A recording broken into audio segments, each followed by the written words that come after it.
Hello everybody and welcome to Vatsalya Gurukul. कैसे हैं आप लोग? आई होप आप लोग बढ़िया होंगे। आज हम सॉल्व करने जा रहे हैं टेस्ट पेपर जो हम लोग का ऑफलाइन बैच में हुआ था। कंबाइंड टेस्ट था electricity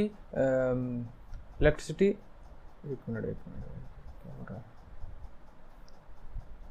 life process electricity and chemical equation.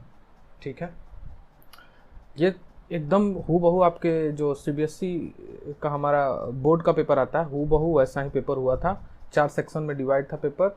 चारों सेक्शन में अलग अलग, जैसे फर्स्ट सेक्शन जो था हमारा मल्टीपल चॉइस था जो 1 मार्क्स कैरी कर रहा था। Second section 2 marks, 3 marks and so on 5 marks के भी क्वेश्चन थे। ठीक है, 60 मार्क्स टोटल थे। ठीक है, 1.5 घंटा टाइम था। ठीक है ना, चलिए हम लोग इस पेपर को सॉल्व करते हैं विथ डिटेल्ड, मतलब कॉन्सेप्ट के साथ। क्या कॉन्सेप्ट इन्वॉल्व हो रहे हैं किस क्वेश्चन में, उसको भी हम लोग डिटेल में जानेंगे और इसको सॉल्व करते हैं हम लोग पेपर को। ठीक है, तो जो फर्स्ट हमारा क्वेश्चन है वो कह रहा है right the balanced equation, right the balanced chemical equation showing the reaction between quick lime and water. Quick lime होता क्या भाई? CaO is the quick lime. एक मिनट मेरे को पेन चेंज करना है, जल्दी जल्दी। CaO is the quick lime. इसको जब हम वाटर के साथ रिएक्ट करते हैं तो आपको पता होगा क्या बनता है। CaOH का होल ट्वाइस बनता है, प्लस हीट जो होती है वो क्या होती है भाई? इवोल्व होती है। क्लियर है? कोई दिक्कत नहीं है? दिक्कत मानो हमको नहीं पता होता है ये वाला कॉन्सेप्ट, मेरे को नहीं पता है। ये रिएक्शन वैसे एनसीईआरटी में दे दिया है, आई थिंक 12 नंबर पेज पे शायद से वहीं पे दिया है जहाँ पे ये रिएक्शन है। हाँ, ऐसे ही किसी पेज पे दिया है, एनसीईआरटी का रिएक्शन है बैक, क्योंकि ये बैक ईयर का क्वेश्चन है ना। 2023 में पूछा जा चुका है ये क्वेश्चन। ठीक है, तो बैक ईयर में जितने भी क्वेश्चन आ रहे हैं लगभग एनसीईआरटी के ही रिएक्शंस एनसीईआरटी को उठा के देते हैं। अब मालूम मेरे को नहीं पता होता ये वाला रिएक्शन तो कैसे सॉल्व करता मैं। ध्यान से अगर देखोगे आंखें खोल के तो यहाँ पे क्या लिखा है भाई? Balanced equation. और इसमें बहुत दिल लगा के देखोगे ध्यान से तो ये वाला क्या, ये वाला मतलब सबको देख लेता हूँ पहले बैलेंस है कि नहीं। यहाँ पे देखो कैल्शियम हाइड्रोजन 2 हाइड्रोजन 2 हाइड्रोजन 4, गलत। 4 हाइड्रोजन है इधर, 2 हाइड्रोजन। ठीक है, यहाँ पे देखो कैल्शियम की वैलेंसी ही 3 आ रही है, गलत। यहाँ पे देखो ऑक्सीजन डिस्टर्ब हो रहा है, हाँ गलत। हाइड्रोजन भी डिस्टर्ब हो रहा है, गलत। एक ही बैलेंस्ड इक्वेशन है, इसलिए हमारा आंसर क्या हो जाएगा भाई? ए। ठीक है, नेक्स्ट चलते हैं। नेक्स्ट है ना, थोड़ा इसमें एक कॉन्सेप्ट है जो आप लोग को जानना चाहिए। ठीक है, पहले मैं पढ़ लेता हूँ, इस क्वेश्चन को पढ़ लीजिए क्या कह रहा है। क्वेश्चन क्या? Study the following chemical reaction, जिसमें कि क्या है भाई? सोडियम को किसके साथ, सोडियम को H2O में डाल दिया जाता है, तो मेरे को बताना है कि रिड्यूसिंग एजेंट क्या होगा। मैं आपको यहाँ पे समझाता हूँ। ठीक है, सबसे पहले क्या होता है भाई? ऑक्सीडेशन क्या होता है? ठीक है, तो ऑक्सीडेशन क्या होता है? एडिशन ऑफ ऑक्सीजन और रिमूवल ऑफ हाइड्रोजन, यही आप जानते हो। लेकिन वैसा नहीं होता है, हम यहाँ निकालेंगे ऑक्सीडेशन नंबर से। अगर ऑक्सीडेशन नंबर में चेंज जो है वो पॉजिटिव हुआ तो हम क्या बोलेंगे भाई? ऑक्सीडेशन हो रहा है। और यही अगर चेंज क्या हुआ? नेगेटिव हुआ तो हम क्या बोलेंगे? रिडक्शन हो रहा है। ठीक है, चलो ये ऑक्सीडेशन नंबर क्या बोला है भाई? ऑक्सीडेशन नंबर के बारे में हम जान लेते हैं। ऑक्सीडेशन नंबर किसी भी एलिमेंट का ऑक्सीडेशन नंबर, उसकी वैलेंसी होती है एक्सेप्ट फ्री। एक्सेप्शन क्या है? फ्री, एक मिनट, except free electron, free, sorry क्या बोल दिया यार, free atoms and molecules. Free atoms and molecules उसको छोड़ दें तो जितने भी एलिमेंट होते हैं उसकी वैलेंसी ही उसकी का ऑक्सीडेशन नंबर होता है। ठीक है, यहाँ पे देख लेते हैं हम क्वेश्चन क्या कह रहा है। सोडियम, तो यहाँ पे देखो ये फ्री एलिमेंट, मैंने बोला फ्री एटम दिखा तो इसका ऑक्सीडेशन नंबर कितना होगा 0, ठीक है। यहाँ पे निकालते हैं सोडियम का ऑक्सीडेशन नंबर, तो देखो सोडियम का ऑक्सीडेशन नंबर नहीं पता है, यक्स मान लेते हैं, प्लस OH माइनस का पता है -1 है ना, और टोटल ये क्या है, ये न्यूट्रल है भाई, इलेक्ट्रिक कोई चार्ज दिख रहा है क्या, नहीं चार्ज दिख रहा है, और इसको हम मल्टीप्लाई करते हैं, 2 एलिमेंट है इसलिए दो मोल है इसलिए 2 मल्टीप्लाई कर दिया। तो यहाँ यक्स की वैल्यू अगर दिल से कैलकुलेट करेंगे आप लोग तो क्या आएगा भाई 1 आएगा। यहाँ पे क्या हो गया, +1 हो गया। कोई चीज़ ध्यान से देखें तो कोई चीज़ 0 से +1 हो गई, क्या हो गई, +1 हो गई। 0 से कोई चीज़ +1 हो गई तो क्या हुआ, ऑक्सीडेशन हुआ, पॉजिटिव चेंज है, ऑक्सीडेशन, ठीक है, ऑक्सीडेशन हो गया। तो मैंने बताया कि जब भी कोई चीज़ ऑक्सीडाइज होगी वहीं एक चीज़ रिड्यूस हो रही होगी, जब भी कोई चीज़ ऑक्सीडाइज होगी वहीं एक चीज़ रिड्यूस हो रही होगी, ठीक है। तो मैं यहीं पे लिख देता हूँ, देखो ये कॉन्सेप्ट है ना, यहीं पे लिख देता हूँ। जो चीज़ ऑक्सीडाइज हो रही है, जिसका ऑक्सीडेशन हो रहा है, वो क्या होती है, रिड्यूसिंग एजेंट होती है, रिड्यूसिंग एजेंट, ठीक है। और जो चीज़ रिड्यूस हो रही है, चूंकि जो चीज़ रिड्यूस हो रही है वो खुद को रिड्यूस होकर सामने वाले को ऑक्सीडाइज कर रही है, ऐसा समझते हैं हम लोग, वो क्या होती है, ऑक्सीडाइजिंग एजेंट होती है। पूरा कॉन्सेप्ट समझ में आया। तो यहाँ पे भाई ये क्या हो रहा है, ऑक्सीडाइज हो रहा है, तभी तो सामने वाला रिड्यूस हो रहा है। मेरे को पूछा रिड्यूसिंग एजेंट, मेरे को निकालने की जरूरत नहीं है, जो चीज़ ऑक्सीडाइज हो रही है वही चीज़ दूसरे को रिड्यूस करेगी। Option number 1 correct. I hope आपको समझ में आ गया होगा, ठीक है। नेक्स्ट पे चलते हैं। Next, correct representation of covalent bond in oxygen molecule, ठीक है। ऑक्सीजन, ये तो सस्ता सा क्वेश्चन, ये भी क्वेश्चन आपका बैक ईयर का था, इसको मैं लिख देता हूँ 2023 बैक ईयर का क्वेश्चन था, अभी लास्ट वाला जो हमने किया, ठीक है। नेक्स्ट है क्वेश्चन नंबर 3, कह रहा है कि इसमें से ऑक्सीजन, तो ऑक्सीजन भाई, ऑक्सीजन का कोवेलेंट बॉन्ड स्ट्रक्चर बताना है, मतलब लेविस डॉट स्ट्रक्चर ड्रॉ करना है। ऑक्सीजन का एटॉमिक नंबर 8, तो ऑक्सीजन में इलेक्ट्रॉनों की संख्या है 2 और 6, ये दोनों इलेक्ट्रॉनिक कॉन्फ़िगरेशन होगा। तो ऑक्सीजन ऐसे ले लिया मैंने, ठीक है। ऑक्सीजन के यहाँ पे इलेक्ट्रॉन बना दिए 1 2 3, एक वाले को यहाँ पे बनाया, एक वाले को यहाँ पे बना दिया, ठीक है। फिर से मैंने ऑक्सीजन ले लिया है ना, और यहाँ पे इसके इलेक्ट्रॉन बना दिए, किसे बनाए, यहाँ पे बनाते हैं काटकुट, यहाँ पे एक काटकुट, यहाँ पे एक काटकुट। अब देखो ध्यान से क्या करूँ मैं, ये देखो 8 electron octet complete, 8 electron octet complete हो गया काम ना भाई। ऐसा स्ट्रक्चर कौन सा दिख रहा है, C, ये तो सबका सही होगा, ये भी बैक ईयर का क्वेश्चन है, ठीक है, लिख दिया जाए 2023 बैक ईयर का क्वेश्चन है। नेक्स्ट क्वेश्चन है कि as compare to terrestrial organism rate of breathing in aquatic, भाई एक्वेटिक ऑर्गेनिज्म कहाँ रहता है, एक्वेटिक ऑर्गेनिज्म का मतलब वाटर में रहने वाले ऑर्गेनिज्म। भाई जब वो वाटर में रह रहा है तो कौन सा ऑक्सीजन ब्रीदिंग के लिए यूज करेगा, वाटर में डिजॉल्व्ड ऑक्सीजन, ठीक है। और वाटर में डिजॉल्व्ड ऑक्सीजन कम मात्रा में ना होगा, हमारे एटमॉस्फेयर में ज़्यादा मात्रा में है। तो टेरेस्ट्रियल ऑर्गेनिज्म आसानी से अबंडेंस है उसके पास ऑक्सीजन का, तो वो क्या करेंगे भाई, धीरे धीरे ब्रीथ कर सकते हैं। लेकिन एक्वेटिक ऑर्गेनिज्म के पास ये फैसिलिटी उपलब्ध नहीं है, उनको क्या करना पड़ेगा, जल्दी जल्दी भाई डिजॉल्व्ड ऑक्सीजन लेना है। और मैं बता दूं कि जब हम बिग वाटर बॉडीज की बात करते हैं, सी, तो सी के अलग अलग लेवल पर ना ऑक्सीजन, जैसे सी के सरफेस पे ऑक्सीजन की मात्रा अलग होती है, ज़्यादा मात्रा में होती है क्योंकि गैसेस एक्सचेंज होता रहता है। और सी के नीचे जाते जाएंगे ना, हमको ऑक्सीजन की मात्रा कम होती जाएगी। सी के एकदम तलहटी में चले जाओ, जो कि पॉसिबल तो नहीं है, वहाँ पे बहुत हमको ऑक्सीजन सिलेंडर लेके जाना पड़ता है अंदर, है ना। हम वो तो मतलब हम एक्वेटिक ऑर्गेनिज्म भी नहीं है, लेकिन एक्वेटिक ऑर्गेनिज्म भी उस नीचे वाले सरफेस पे नहीं रहते हैं क्योंकि वहाँ पे ऑक्सीजन की कमी होती है, ठीक है। तो हमारा ऑप्शन नंबर बी करेक्ट हो जाएगा, because the amount of dissolved in oxygen is in water is the fairly low, इसीलिए वो क्या करते हैं भाई, ज़्यादा जल्दी जल्दी सांस लेते हैं। The process in which loss of water from, देखो इसको यहाँ पे मार्क कर दिया जाता है, the process in which loss of water from in the form of water where from the aerial part of the plant. इस चीज़ को हम लोग कुछ बोलते हैं, क्या बोलते हैं? अगर आपको पता होगा, नहीं पता है तो देख लीजिए। इसको हम लोग क्या बोलते हैं भाई? ट्रांसपीरेशन बोलते हैं।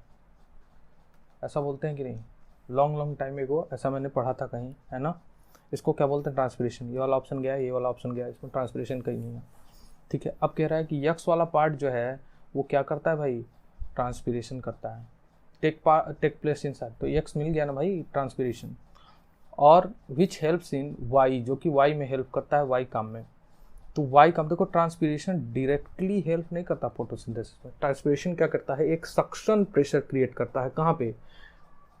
जो जाइलम वेसल्स के अपर जैसे जाइलम वेसल्स ऐसे, तो जाइलम वेसल यहाँ पे रूट है ना। तो ये क्या करता है भाई? जाइलम वेसल्स नली की तरह होती है, यहाँ पे वो क्या करता है? सक्शन प्रेशर क्रिएट करता है, जैसे जो रूट जोन में वाटर है वो जाइलम वेसल्स के थ्रू ऊपर चली जाती है ना, यही होता है। और बाद में वो वाटर फोटोसिंथेसिस में यूज होता है या फिर ट्रांसपिरेशन में लॉस होता है उसका, वो उसका बाद का कहानी है। लेकिन डायरेक्टली फोटोसिंथेसिस में नहीं यूज होता है ना, बाद में वो वाटर जाके फोटोसिंथेसिस में। तो ये तो होगा नहीं, ये भी कट गया। तो हमारा ऑप्शन नंबर क्या हो जाएगा भाई? B correct. टेम्परेचर रेगुलेशन में हेल्प करता है। जहाँ भी हम लोग प्लांट लगाते हैं वहाँ का टेम्परेचर थोड़ा कम होता है इन कंपेरिजन टू उस एरिया में जहाँ पे प्लांट नहीं होते। ठीक है, नेक्स्ट है कि मेरे को एक्सप्रेशन बताना है कि क्यू, आई और टी में। ये भी देखो बैक ईयर का क्वेश्चन था 2023। ठीक, नेक्स्ट एक्सप्रेशन बताना है क्यू, आई और टी में रिलेशन। तो भाई देखो यहाँ पे लिखा भी है ना, देखो इसको मिटा देता हूँ, फिर से करता हूँ। मेरे को पता है कि आई इज इक्वल टू क्या होता है? क्यू अपॉन में टी। करेंट क्या होता है? Charge, flow of the charge per unit time, यही होता है। वैसे ही हमारा वी क्या होता है? Work done per unit charge, है ना। Work done per unit charge यही होता है। इन्फिनाइट से किसी चार्ज को इलेक्ट्रिक फील्ड डालने में जितना काम किया गया वो हमारा क्या हो जाता है? इलेक्ट्रिक पोटेंशियल हो जाता है। ठीक है, ऐसा दिख रहा है क्या जी? ऐसा यहाँ दिख रहा है और यहाँ भी दिख रहा है। ये वाला तो गलत ही बात ही है एकदम, सीट को तो काट दो, इसकी बात ही खत्म हो गई। ठीक है, अब यहाँ पे दिख रहा है, यहाँ पे दिख रहा है, यहाँ पे दिख रहा है। अब ये वाला भी वही है चीज़ भाई। देखिए इसको अगर Q इज इक्वल टू यहाँ पे लिखेंगे तो I इंटू टी ही होगा, है ना। तो ये वाला एक्सप्रेशन दिख रहा है, यहाँ पे दिख रहा है, यहाँ पे दिख रहा है, यहाँ पे दिख रहा है। इसको देख लेते हैं। यहाँ पे देखो V is equal to W open में Q इज इक्वल टू, इसको चेक करते हैं। देखो Q इज इक्वल टू, यहाँ पे अगर Q निकालें भी तो क्या होगा? W ओपन में V होगा, यानी कि वाला ऑप्शन कट गया, है ना। यहाँ पे देखे W निकालें तो V इंटू Q होगा, यानी कि ये वाला ऑप्शन सही है, ये वाला भी सही है। तो एक ही आंसर सही होगा ना। मल्टीपल देख लेते हैं, तुमको अगर शक है तो मैं सेकेंड वाले को भी चेक कर लेता हूँ। W इज इक्वल टू क्या लिखा है भाई? V मतलब V इज इक्वल टू क्या होता है? मेरे पास है पहले से, V इज इक्वल टू क्या होता है? W अपॉन में Q। तो अगर W निकालूंगा मैं, W इज इक्वल टू होगा V इंटू Q। ठीक है, ये वाला ऑप्शन गलत।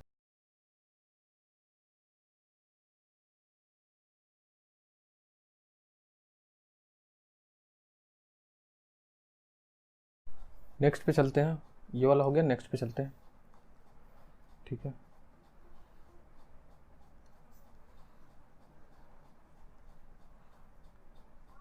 ठीक है, क्या कह रहा है? Electric kettle consumes 1 kilowatt electric power when operated with 220 volt. Minimum rating of the fuse wire used for it is a P, और उसकी वैल्यू बतानी है ना। ठीक है, तो फ्यूज होता क्या है भाई? फ्यूज क्या होता है? फ्यूज एक प्रकार का वायर ही है जिसकी रेसिस्टिविटी बहुत लो होती है। रेसिस्टिविटी क्या होती है? रेसिस्टिविटी लिख देता हूँ मैं डायरेक्ट से, जिसकी रेसिस्टिविटी बहुत ही लो होती है। ठीक है, और क्या होता है? मेल्टिंग पॉइंट, मेल्टिंग पॉइंट भी लो होता है। रेसिस्टिविटी भी लो होती है, मेल्टिंग पॉइंट भी लो होता है, जिसके चलते क्या होता है भाई? जब भी सर्किट में करंट I की वैल्यू बढ़ती है तो देखो ऐसे क्या होता है? पीज जो हीट डिसिपिएशन होता है, जो हीट जो होता है, हीट निकलता है, मतलब हीटिंग इफेक्ट ऑफ करंट जानते होंगे ना। यह चीज इक्वल टू क्या होता है? I स्क्वायर R ऐसा होता है ना कुछ, आई मतलब आई के प्रोपोर्शनल होता है ना। हीट डिसिपेशन क्या होता है, आई के प्रोपोर्शनल होता है, आई के प्रोपोर्शनल होता है हीट डिसिपेशन। जितना ज़्यादा आई होगा, आई करंट की मात्रा जब बढ़ेगी तो हीट बढ़ेगा, और मेल्टिंग पॉइंट इसका क्या होता है, फेयरली लो होता है। तो तुरंत ही क्या हो जाएगा भाई, फ्यूज मेल्ट हो जाएगा और सर्किट को क्या करेगा, ब्रेक कर देगा। सर्किट को ब्रेक करने से फायदा क्या होगा, जो गैजेट हम सर्किट में यूज कर रहे हैं, जो गैजेट इलेक्ट्रॉनिक गैजेट हम सर्किट में यूज कर रहे हैं, वो मेरा सेफ रहेगा, यही होगा। ठीक है, तो मेरे को बेसिकली करना क्या है, मेरे को बेसिकली करना क्या है, देखो मेरे को बेसिकली करना है कि ये मेरा इलेक्ट्रिक केटल है, ठीक है, और ये क्या है, सर्किट से जुड़ा हुआ है। देखो आपको इतना टाइम नहीं लगेगा, मैं आपको समझा रहा हूँ, इसलिए आपको इतना टाइम देके समझा रहा हूँ डिटेल में कॉन्सेप्ट के साथ। ठीक है, अब देखो ये मेरा कैटल है, सी लिख देता हूँ इसको, मतलब के, वही के लिख देता हूँ, चलो ठीक है। और यहाँ पे मेरा फ्यूज लगा हुआ है। तो ये बताओ फ्यूज की मिनिमम वैल्यू क्या होगी, मिनिमम वैल्यू वो होगी जब मिनिमम वैल्यू पूछ रहे हैं, मतलब कि फ्यूज वर्क कर रहा है, जब तक फ्यूज वर्क कर रहा है तब तक इसकी कोई वैल्यू ही नहीं है, क्योंकि इसका रेसिस्टेंस लो है। और जब रेसिस्टेंस फेयरली लो है तो ये सर्किट में एज अ सर्किट ही वर्क करेगा। इसमें ऐसा नहीं है कि रेसिस्टेंस, जैसे रेसिस्टेंस लगाते हैं हम लोग तो करंट डिस्ट्रीब्यूट हो जाता है ना, करंट की मात्रा डिस्ट्रीब्यूट हो जाती है, मतलब करंट डिस्ट्रीब्यूट हो जाता है जब भी हम रेसिस्टेंस लगाते हैं सर्किट में। लेकिन जब हम ऐसे यूज कर रहे हैं फ्यूज को, तो फ्यूज में ऐसा नहीं होता, क्योंकि उसकी रेसिस्टिविटी बहुत ही लो होती है। Resistivity is directly proportional to resistance. तो बेसिकली मेरे को कुछ नहीं निकालना, मेरे को आई की वैल्यू निकालनी है। आई बात समझ में, आई की वैल्यू निकाला। अगर तुमको नहीं भी आता है तो यहाँ पे देखो सारे आंसर एम्पियर में दिए गए हैं, तो भी तुम अपने दिमाग से लगा के आई की वैल्यू निकाल सकते थे। ठीक है, चलो नहीं आता है तो कर लेते हैं। P इज इक्वल टू क्या होता है, V इंटू आई, ऐसा होता है। पावर ही तो निकालना है भाई, पावर तो दिया हुआ है 1 किलोवाट, यानी 1000 वाट लिख दिया जाए इसको। और 1000 वाट को देखो ऐसे यहाँ पे निकालूंगा मैं, तो यहाँ पे आई इज इक्वल टू क्या हो जाएगा, V अपॉन में P हो जाएगा, है ना, अरे सॉरी P अपॉन में V हो जाएगा, P अपॉन में V हो जाएगा।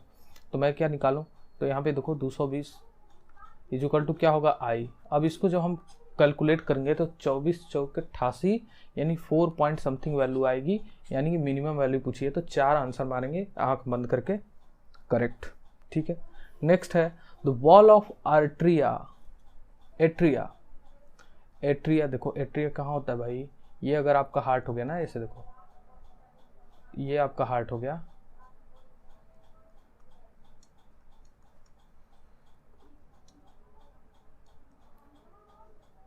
ये आपका हार्ट हो गया। अगर इसमें देखो चेम्बर है, और ये क्या है, नीचे वाला पार्ट जो है वेंट्रिकल है, वी लिख देता हूँ इसको, और ये क्या है, एट्रिया है।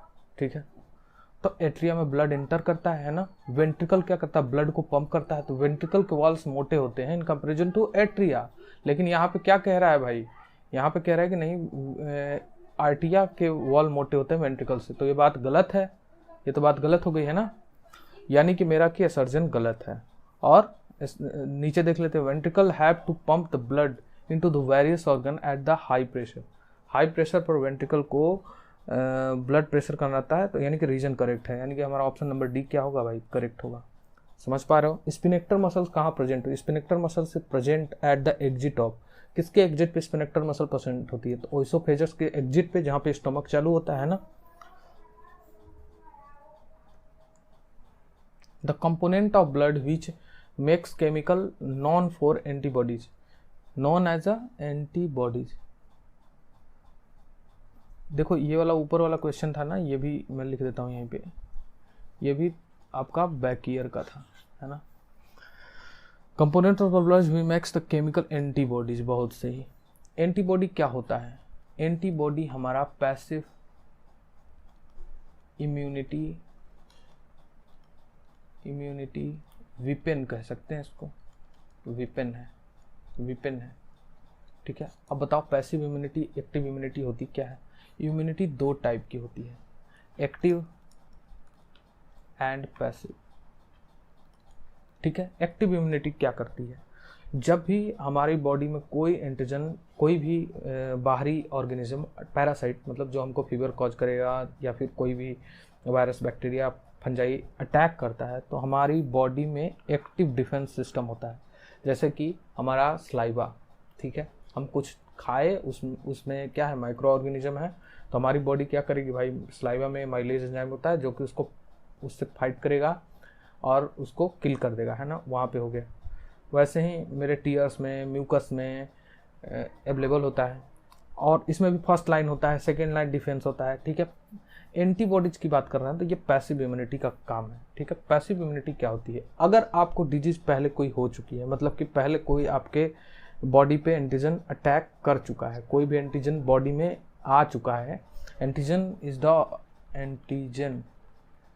The protein, it is the glycoprotein molecule जो कि किसी भी पैरासाइट के वॉल्स पे प्रेजेंट होते हैं।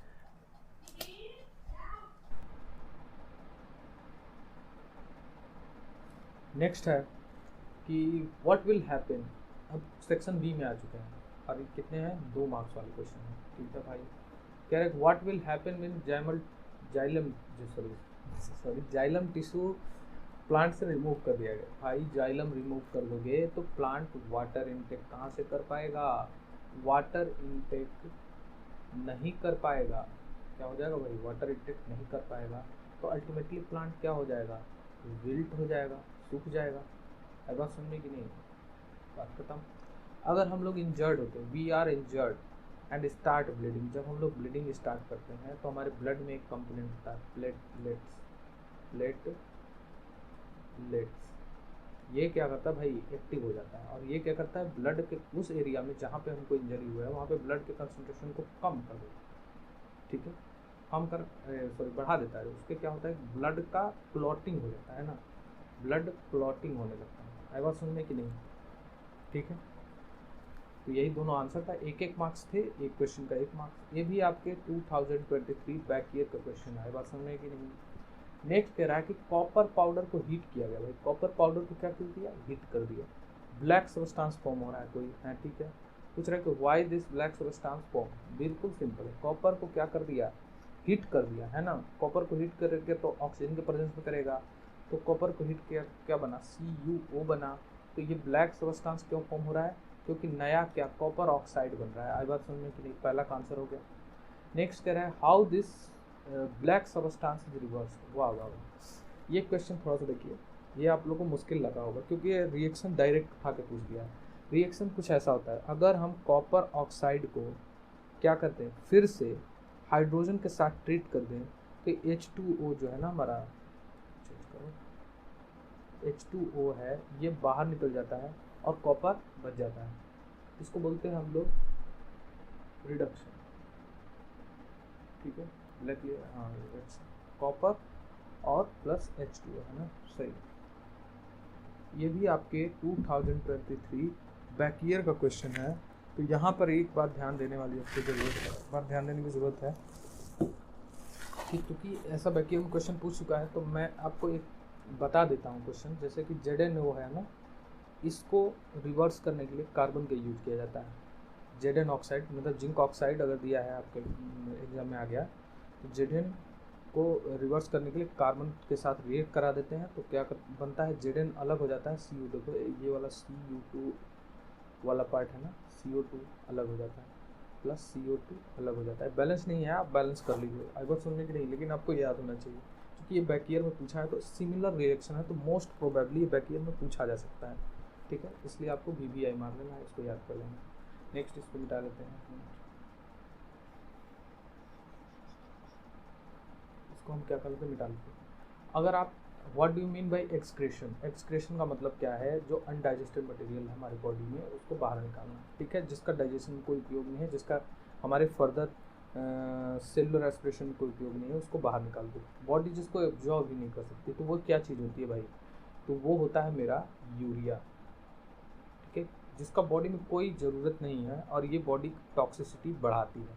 अननेसेसरी वाटर, ठीक है, वाटर, अननेसेसरी ग्लूकोज, ठीक है, शुगर वगैरह, ठीक है, जो अननेसेसरी चीज़ है उनको क्या करना, बाहर निकालना, इसको बोलते हैं एक्सक्रेशन। और ये काम करता है कौन, किडनी। तो किडनी क्या करता है, एक तरह से ब्लड से अननेसेसरी अनवांटेड चीज़ों को हटा देता है, ठीक है।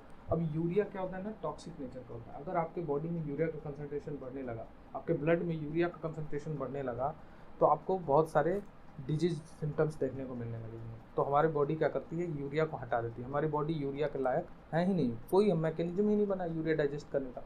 यूरिया तो बनता है हमारे लीवर में, है ना, लेकिन कोई डाइजेस्ट करने का मैकेनिज्म ही नहीं होता, बॉडी बाहर निकाल देती है उसको, ठीक है। इसी को बोलते हैं हम लोग एक्सक्रीशन। नेक्स्ट है कि state the difference between artery, when and capillary. तो लिख देते हैं भाई रुको रुको, इसको डायग्राम बना के समझते हैं।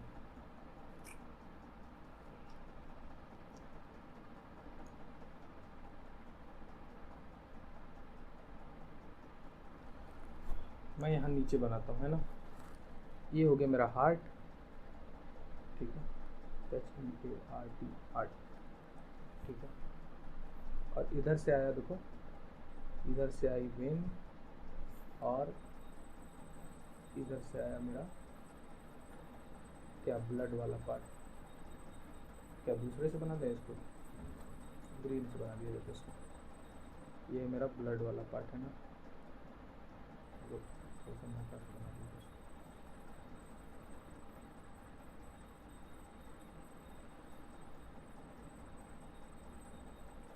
ठीक है, इसको भी मोटा कर दिया,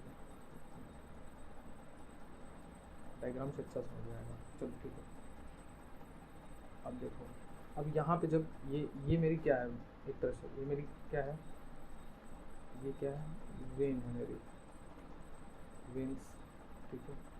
बड़ा हो गया, एक मिनट,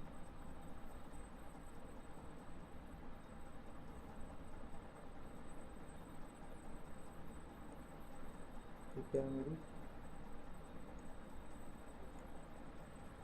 ये क्या है, वेन्स, वेन्स है। ये क्या है, आर्टरीज, ठीक है। और ये मेरी सेल हो गई, देखो ये हो गए सेल, ठीक है। और सेल क्या करती है भाई, ये दोनों वेन और आर्टरी से कैसे कनेक्टेड होती हैं, तो बहुत सारे छोटे छोटे छोटे छोटे छोटे छोटे कैपिलरीज होते हैं, ठीक है, कैपिलरीज होते हैं। तो जब सेल को मतलब लेना होता है, जब सेल को ऑक्सीजनेटेड ब्लड लेना होता है, तो वो क्या करे, आर्टरीज के थ्रू ऑक्सीजनेटेड ब्लड आता है। लेकिन सेल क्या है, बहुत अंदर अंदर है, वहाँ तक आर्टरीज नहीं है, छोटी छोटी कैपिलरीज हैं, ठीक है। आर्टरीज की भी अपनी कैपिलरी, वेन की भी अपनी कैपिलरीज। आर्टरीज क्या करेगा, कैपिलरीज के थ्रू सेल तक ब्लड को पहुँचाएगा, है ना। वहाँ पे लिम्फेटिक सिस्टम होता है, वो अलग चीज़ है, अलग कहानी है, ठीक है। सेल तक ब्लड पहुँच गया, ठीक है। यहाँ पे क्या हुआ, सेलुलर रेस्पिरेशन हुआ। सेलुलर रेस्पिरेशन में डीऑक्सीजन CO2 रिलीज होगा, ब्लड में CO2 मिक्स हो गया, ठीक है। डीऑक्सीनेटेड या कार्बोक्सिनेटेड ब्लड जो बोलते हैं जिसको, वो क्या हुआ, फिर वेन के थ्रू हार्ट में गया। लेकिन फिल्ट्रेशन हार्ट में नहीं होता है, आपको याद होना चाहिए। फिल्ट्रेशन कहाँ होता है, लंग्स में होता है। फिर लंग्स से हार्ट में आया, और वहाँ से फिर से हार्ट से पंप हुआ आर्टरीज में। ये हमारा सर्कुलेटरी सिस्टम है, ऐसे काम होता है। तो आपको अब अंतर समझ में आ गया होगा, आप लिख पा रहे हैं अंतर, ठीक है। नहीं लिख पा रहे हैं तो आप कुछ नहीं बोला जाएगा उस विषय पर, ठीक है। Why is the filament of incandescent lamp is made of tungsten wire. तो भाई टंगस्टन वायर का ना मेल्टिंग पॉइंट बहुत ज़्यादा होता है, इनको रेट लीजिएगा। टंगस्टन वायर का जो मेल्टिंग पॉइंट होता है वो बहुत ज़्यादा होता है ना, ये जल्दी मेल्ट नहीं करता है। तो हम क्या करें, और रेसिस्टेंस भी इसका बहुत ज़्यादा होता है, रेसिस्टेंस भी इसका बहुत ज़्यादा, रेसिस्टिविटी बहुत ज़्यादा होती है। तो क्या किया जाता है कि अगर इसको हम यूज करेंगे तो हीटिंग इफेक्ट ऑफ करंट के थ्रू हमको लाइट देखने को मिलेगी, ठीक है। उसी के चलते हम लोग टंगस्टन वायर को यूज करते हैं इनकेशन, ठीक है, उसका फिलामेंट बनाएंगे। आई बात समझ में कि नहीं, आई होप ये क्लियर होगा, है ना। चलो इसको मिटा देते हैं इधर से,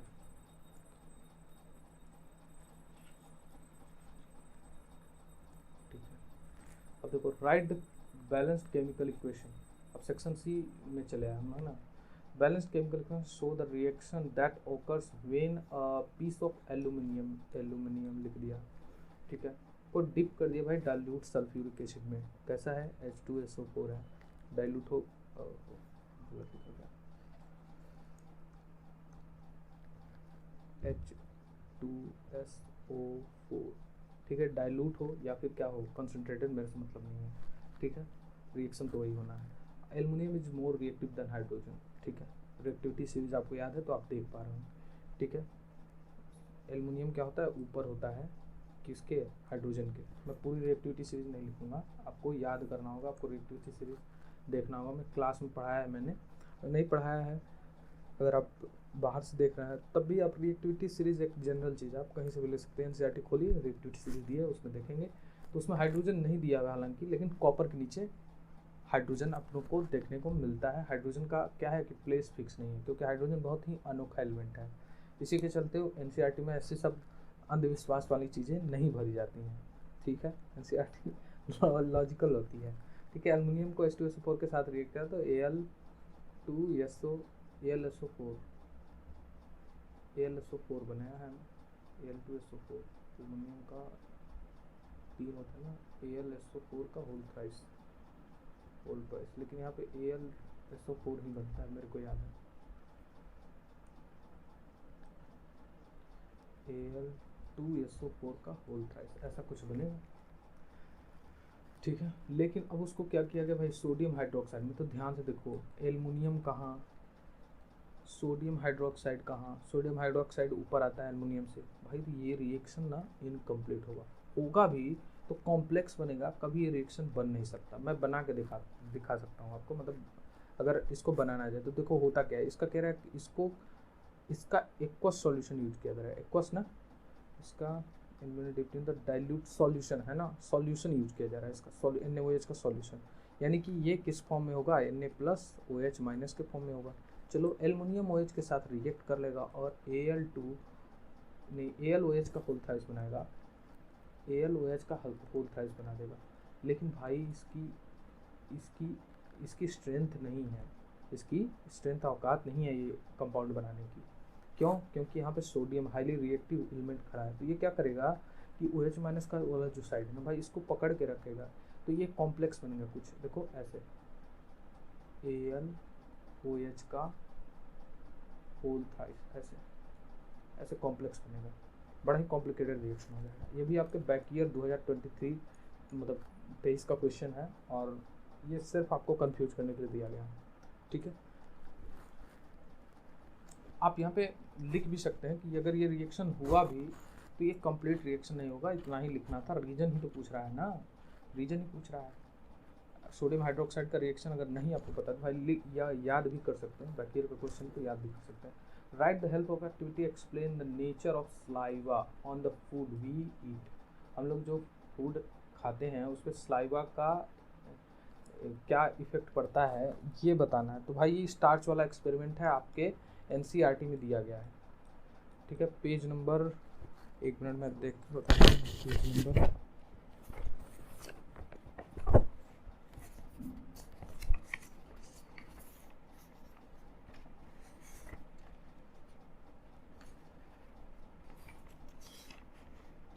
पेज नंबर 100 नहीं 99 पे वाला दिया गया है। आप जाके 99 पे देख सकते हैं, देखिए 99 पे दिया गया है वाली एक्टिविटी। मैं एक्टिविटी नहीं पढ़ाऊँगा, ठीक है, सिर्फ एक्टिविटी बताइए। ये भी 2023 बैक ईयर के क्वेश्चन है। अभी तक 2023 बैक ईयर के क्वेश्चन लगभग मेरे को लग रहा है हर सेक्शन में 3 से 4 क्वेश्चन दिखने को मिल गया है ना। बाइल जूस क्या होता है भाई, bile juice is important process for digestion. Bile juice में बहुत सारे साल्ट होते हैं। देखो बच्चा, मैं बताता हूँ मोह माया क्या है इसका, ठीक है। जब खाना स्टमक, ये देखो ये तो आपका स्टमक हो गया ना, ये जब देखो खाना तुम्हारे स्टमक से कहाँ, इंटेस्टाइन में पहुंचता है, ठीक है, इंटेस्टाइन में पहुंचता है, स्मॉल इंटेस्टाइन में, तब देखो होता है असली खेल। ये जो खाना होता है ये क्या होता है, एसिडिक होता है, ठीक है। और इसमें बहुत सारे बड़े बड़े फैट ग्लोब्यूल्स होते हैं, ग्लोब्यूल्स होते हैं।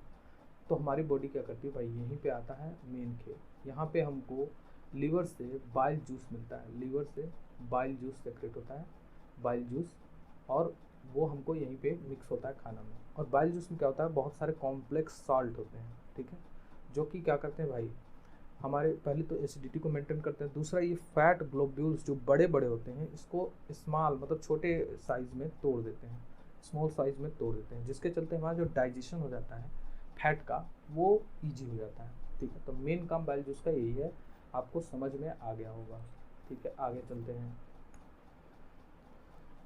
Write down the balanced chemical equation of the following. ठीक है, थोड़ा सा मिटा लिया जाए इसको और बैलेंस्ड केमिकल इक्वेशन थर्ड से बनाते हैं, थर्ड से। चलो, कह रहे हैं नाइट्रोजन को ट्रीट किया गया हाइड्रोजन के साथ, यानी कि N2 गैस है, दोनों गैस है तो H2 गैस, N2 गैस। ठीक है, इसको बना दिए भाई अमोनिया NH3।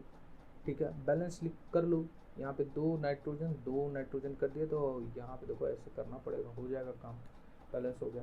पहला तो हो गया ना भाई, ये भी देखो तुम्हारा 2023 बैक ईयर का क्वेश्चन है, और ये वाला भी 2023 बैक ईयर का ही है, शायद बैक ईयर का ही है, 2023 का है कि नहीं मेरे को पता, हाँ नहीं ये बैक ईयर का है, ये भी बैक ईयर का है, ये स्लाइवा वाला है ना, NCERT का है, एग्जाम्पल उठा के पूछा है।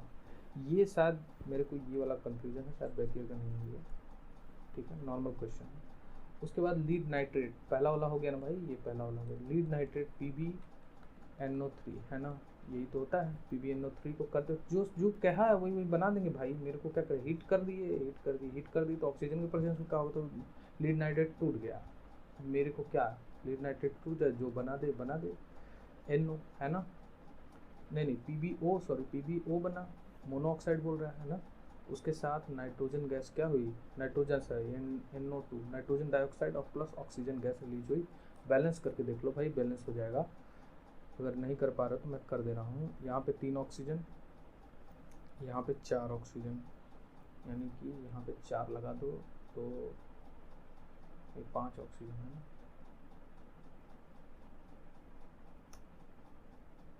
चलो टाइम लगेगा, आप लोग बैलेंस कर लेना, ठीक है, इसको यही है। ठीक, कॉपर वायर को डिप किया गया सिल्वर नाइट्रेट में, तो भाई सिल्वर नाइट्रेट, सिल्वर से कॉपर ज़्यादा रिएक्टिव होता है, जब कॉपर को डिप करोगे सिल्वर नाइट्रेट में AgNO3 में, तो क्या बन जाएगा, CuNO3 बनेगा, और Ag जो होगा भाई हमारा उधर बाहर निकल जाएगा। आई बात समझ में कि Ag का हमको वो देखने को मिलेगा, प्रेसिपिटेशन देखने को मिलेगा। आई बात समझ में कि नहीं, आगे चलते हैं, इस पे नहीं है, आगे चलते हैं। ठीक है, तो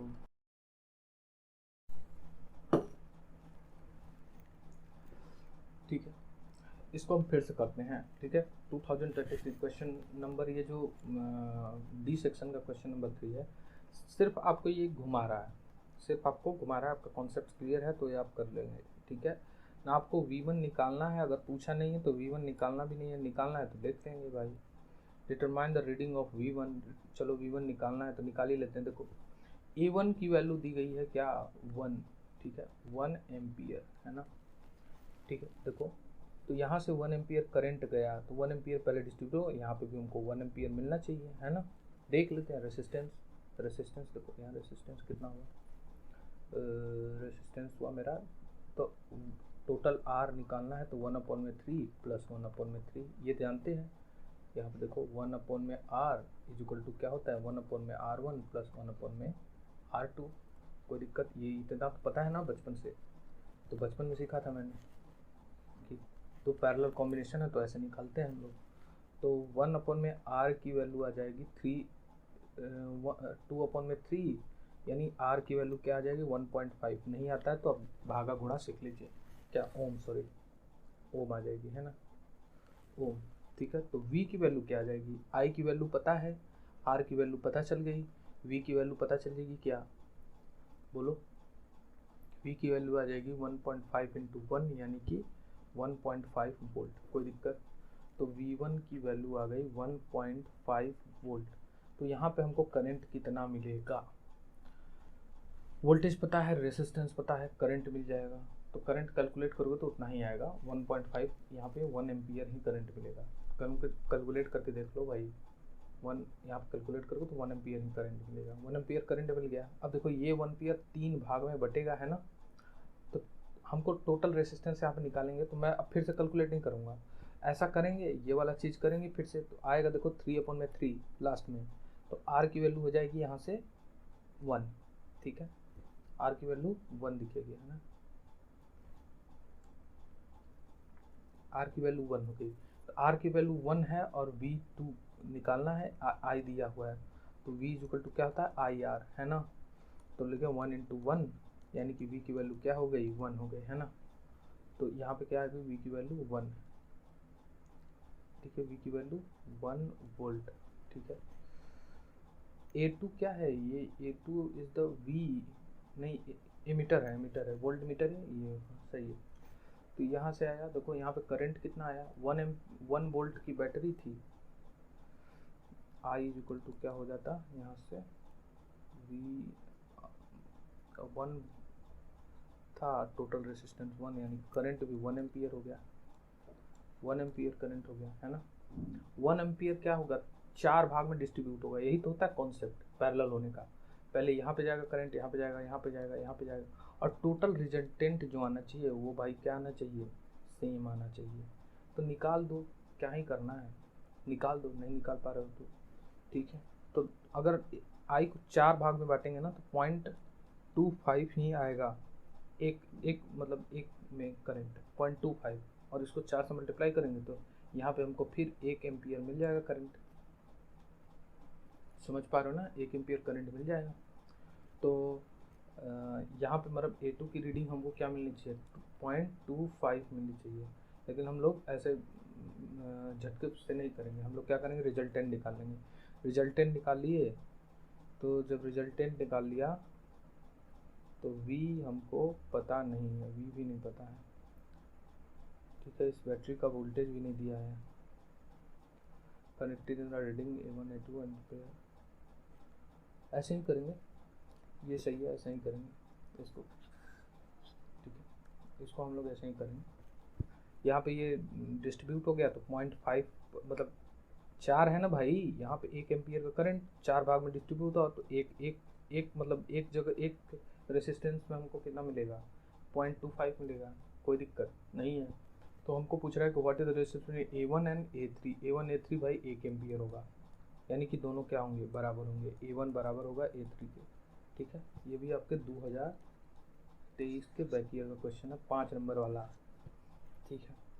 what is the relationship between A2 and A3, A2 और A3 भाई, A3 के 1/4 होगा, मतलब A3 का चौथाई भाग होगा A2 is equal to A3 का 1/4, ऐसे भी लिख सकते हो कि A2 A2 है ना, A2 is to A1 A3 is equal to 1:4, ठीक है, ये भी आंसर हो सकता है।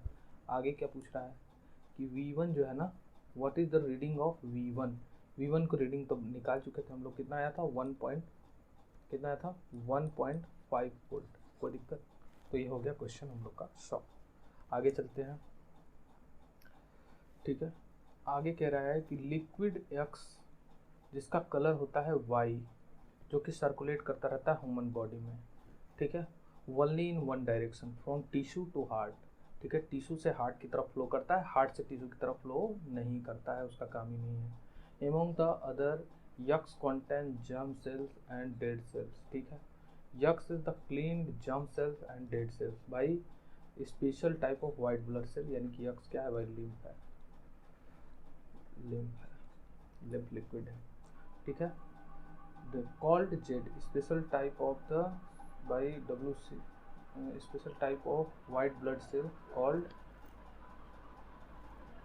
the liquid X clean the dead cell by special type of white blood cells called leukocyte, है ना, lymphocytes, ठीक है, purified blood into the circulatory system। तो X पता चल गया, Y पता चल गया, Z भी पता चल गया, है ना, Z तक लिख दिया, वाई नहीं पता चला, वाई क्या है, वाई कलर लिम्फ का क्या होता है, वाइट लिखा है आपकी किताब में, लेकिन लिम्फ कलरलेस होता है, कलरलेस, ठीक है, कहीं कहीं वाइट भी लिखा है तो मैं लिख देता हूँ वाइट, कंफ्यूजन को करना है, वाइट या colourless. Liquid of x is similar component of the blood, name the component. X का कंपोनेंट सिमिलर होता है ब्लड के कंपोनेंट का, अच्छा कंपोनेंट WBC भाई, WBC दोनों में कॉमन होता है, ठीक है, white blood cells. Why the x is not red, क्यों नहीं रेड होता, क्योंकि यहाँ पे वो नहीं प्रेजेंट होता है red blood cell, RBC absent होता है, अब्सेंट। आई होप क्लियर है। 5 मार्क्स का क्वेश्चन था ये, बैक ईयर का नहीं है, मैंने खुद से सेट किया था, ठीक है। आई होप आपको मतलब ये पेपर आसान लगा होगा, ठीक है। ज़्यादातर क्वेश्चन बैक ईयर देते हैं, ठीक है। तो इससे आप आसानी से मतलब अंदाज़ा लगा सकते हैं कि आपकी तैयारी किस लेवल पे है। सिर्फ 3 चैप्टर से क्वेश्चन जो बैक ईयर में आए हैं उसी को उठा के दिया गया था। आपका पेपर हूबहू ऐसा ही पूछेगा, हूबहू, डिट्टो। डिट्टो का मतलब क्वेश्चन सेम नहीं होगा, पेपर का फॉर्मेट सेम होगा। तो अपनी तैयारी को आप लोग आंकने के लिए ये एक अच्छा अपॉर्चुनिटी था, ठीक है। आपके जितने भी मार्क्स आए आप कमेंट सेक्शन में बता सकते हैं, ठीक है, हम लोगों को। और जिन बच्चों को, देखिए डिमोरलाइज होने की ज़रूरत नहीं है। जिन बच्चों का कम मार्क्स आया, भाई ये मानक है कि आपको कितनी मेहनत की ज़रूरत है, बस, और कुछ नहीं। अभी टाइम बहुत सारा है, ऐसे बहुत सारे टेस्ट अभी देंगे हम लोग। यहाँ पे भी यूट्यूब पे बहुत सारे टेस्ट सॉल्व करेंगे हम लोग, कोई दिक्कत नहीं है, बहुत सारे टेस्ट होंगे, ठीक है। वात्सल्य गुरुकुल आपके साथ है, तैयारी में लगे रहिए। धन्यवाद।